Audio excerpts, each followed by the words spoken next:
নমস্কার, আমি পণ্ডিতজি ভেগসি জাতক বলছি।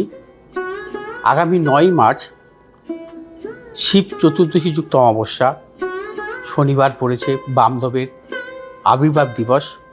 অতএব এই দিনটি হচ্ছে বিশেষভাবে শুভ দিন, কারণ আমাদের জন্মকালীন নানাবিধ গ্রহগত দোষ থাকে।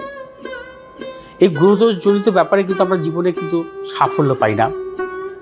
আমাদের জীবনের প্রতিটা মুহূর্তে কিন্তু নানাবিধ প্রতিকূলতার মধ্যে এগোতে হয়। বিশেষ করে এই গ্রহদোষগুলো কিন্তু আমাদের যখন জীবনের দশা অন্তর্দশা ট্রানজিট অশুভ অবস্থা থাকে, তখন কিন্তু আমরা এই সমস্যার বা প্রতিকূলতার মধ্যে কিন্তু আমাদের পড়তে হয়। এই গ্রহগত দোষগুলো কোথা থেকে আসে? গ্রহগত দোষগুলো মূলত দেখা যায় যে পূর্বজন্মের আমাদের নানা রকম কর্মফলের দ্বারা হতে পারে, বা পিতৃপুরুষের কোনো গ্রহদোষজনিত ব্যাপারে কিন্তু আমাদের সাধারণ জাতক জাতিক বা আমাদের জীবনেও কিন্তু এই ধরনের গ্রহদোষ আসতে পারে। অতএব এই ধরনের গ্রহদোষ কিন্তু আমাদের অবশ্যই সময় মতন খণ্ডন করা উচিত।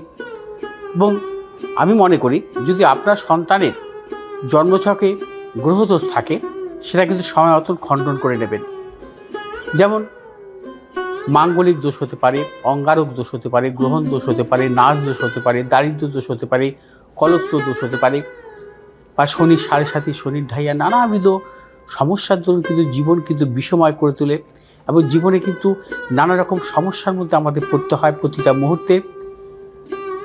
তবে শিব চতুর্দশী যুক্ত অমাবস্যায় আমি নিজে তারাপীঠ থাকবো এবং সেখানে গ্রহদোষ খণ্ডন করব বিভিন্ন মানুষের, এবং যারা আমার সাথে যোগাযোগ করেছেন তাদের অবশ্যই গ্রহদোষ খণ্ডন করা হবে। এবং ওই দিন বহু মানুষ কিন্তু তারাপীঠে আমার ওই গ্রহদোষ খণ্ডনের মহাযজ্ঞের অনুষ্ঠানে কিন্তু অংশগ্রহণও করবে। আপনারাও চেষ্টা করবেন, যদি ওই দিন সময় দিতে পারেন, অর্থাৎ গ্রহদোষের এই খণ্ডনের যে মহাযজ্ঞের অনুষ্ঠানে আপনারা অংশগ্রহণ করতে পারেন।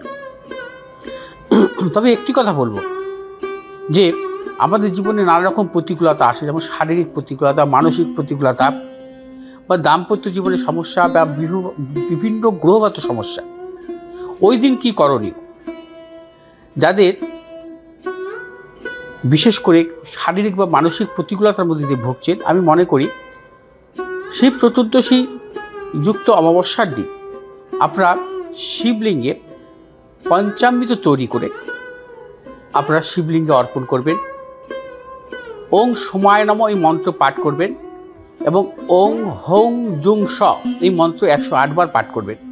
যাদের বৃহস্পতি গ্রহ সমস্যা বা বৃহস্পতি গ্রহের জন্য তারা জীবনে সাফল্য পাচ্ছে না, তাদের বলবো কাঁচা দুধ এবং কাঁচা হলুদের রস সহযোগে, কর্পূর সহযোগে আপনারা শিবলিঙ্গে অর্পণ করবেন। যাদের শনির অশুভ আছে, অর্থাৎ বিশেষ করে শনির ঢাইয়া বা শনির সাড়ে সাথী বা নিচস্থ শনির দশার মধ্যে দিয়ে চলছেন, আপনাদের ক্ষেত্রে বলবো যে কাঁচা দুধ এবং তার পাশাপাশি কালো তিল সহযোগে আপনারা কিন্তু শিবলিঙ্গ অর্পণ করবেন। নীলাঞ্জন চয়প্রক্ষাং রবিসূত মহাগ্রম ছায়া গর্ভ সম্ভূতং বন্দে ভক্সা শনিশ্চরম এই মন্ত্র অবশ্যই পাঠ করবেন 11 বার। সেক্ষেত্রে কিন্তু শিব চতুর্দশীর দিন কিন্তু অবশ্যই কিন্তু আপনারা এই উপাচার পালন করবেন। এবং যাদের ক্ষেত্রে মঙ্গলের দোষ আছে, এবং সেক্ষেত্রে সেই সমস্ত জাতক জাতিকাদের পঞ্চামৃত তৈরি করবেন, এবং তার সাথে সাথে কর্পূর এবং লাল চন্দন সহযোগে শিবলিঙ্গ অর্পণ করবেন। যে সমস্ত বিদ্যার্থী অর্থাৎ বিদ্যার ক্ষেত্রে নানা রকম বাধা বিড়ম্বনার মধ্যে দিয়ে অগ্রসর হচ্ছেন, 5টি ফলের রস সহযোগে আপনারা কাঁচা দুধ গঙ্গার জল সহযোগে শিবলিঙ্গে অবশ্যই অর্পণ করবেন, এবং ওই মন্ত্র 108 বার পাঠ করবেন। ভালো থাকুন, সুস্থ থাকুন, নমস্কার।